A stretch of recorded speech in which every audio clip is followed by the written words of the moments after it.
খাবারটা পড়ে গেল। ছি, চাকরানি তাড়াতাড়ি সব পরিষ্কার করো। সাহেব, জানি না এত তাড়াতাড়ি খাবারগুলো কিভাবে নষ্ট হয়ে গিয়েছে। চাকরানির বেটি, তুমি কি খাচ্ছ? ডল, তুমি ওদের খাবার কেন খাচ্ছ? তুমি এখান থেকে উঠে আসো বলছি। কি হয়েছে মা? কিছু না লাড্ডু। চাকরানি, তোমার লাঞ্চের সময় হয়ে গেছে, যাও খেয়ে নাও। ঠিক আছে স্যার। Wow, noodles. আমার নুডলস খেতে অনেক ভালো লাগে, তাই আমি তোমাদের থেকে নুডলস খাবো। না মা, তুমি এটা খাবে না। এটা গরিবদের খাবার, তাই তুমি খেতে না করছো বাবা? না। তাহলে কেন মানা করছে? তুই বুঝবি না রে মা। চলো বাচ্চারা, তোমাদের টিফিন শুরু হলো।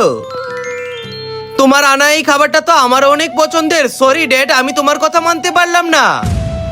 ডল, তোমাকে খেতে মানা করেছি না? ওদের বানানো নুডলস অস্বাস্থ্যকর ছিল, কিন্তু এটা তো ঘরের খাবার, এটা খেলে কি সমস্যা? আমি বলছি সাহেব কেন মানা করছে? এটাই সেই পনির যেখানে টিকটিকি পড়ে গিয়েছিল। আর বাকি রইল নুডলস এর কথা। নুডলসটা 10 দিন আগের ছিল। আমরা তো গরিব, তাই এসব খেয়েই থাকতে হয়। আমার এই আল্লাহর ঘরটিকে ভালোবাসতে লাইক সাবস্ক্রাইব করে দাও।